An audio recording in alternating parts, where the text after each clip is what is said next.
নমস্কার এভরিওয়ান। আজ আমি আমাদের আসামের, আমি তো আসামের ছেলে নয়, আমি আগরতলার ছেলে। আমি আসামের আমাদের জুবিন স্যারকে নিয়ে ওনার একটা কথা বলতে চাই।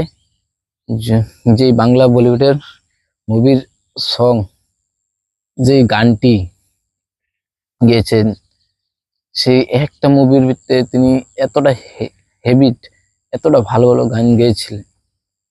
সত্যি ভালো লেগেছে। এই শুনে জুবিন স্যারকে থ্যাংক ইউ এবং ধন্যবাদ জানাই।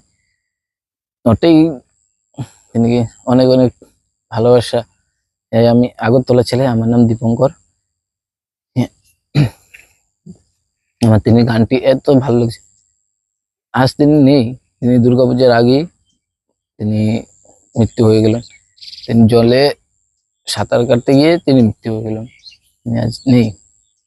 তিনি বাকি গানটি একটা একটা লোকের মাঝে তিনি গানটি ছুঁয়ে গেলেন। জানি না কার কতটা ভালো লেগেছে। আগে আমি ওনাকে জানতাম না, উনি নামও জানতাম না ওনাকে, তিনি মৃত্যুর পরে নামটি জানছি। তিনি আসামের একজন গায়ক, বাংলা সিনেমার গায়ক। এতটা এতটা ভালো লেগেছে তিনি গান। বিশ্বাস করবো, আমি গান শুনতাম তিনি আগে, গান শুনতাম ওনার একটা গান ভালো লাগতো। ওনাকে জানতাম না ওনার গান, ওনাকে নামও জানতাম না, ওনার ছবিও দেখিনি। এই গানটি হেভিট লাগতো। তিনি মুভি তো আমরা বই দেখতাম, তো বাংলা বই, জিতের, দেবের, মানে সব মোটামুটি বাংলা বই দেখতাম। বাংলা বইয়ের তোটাও ভালো লাগতো। আর এখানে যে মাঝি গানটা গিয়েছে, সেই মাঝি গানটাও ভালো লাগছে। স্যার, তোমার গানটা হেভিট লাগছে। আমি একসময় চাই এই গানটা আমি গেয়ে শোনাতাম। বাকি অনেক অনেক কি মনে হচ্ছে, বাকি গানটা আমার ভালো লাগছে। একদিন শোনাবো নিশ্চয়ই তোমাদের এই গানটা।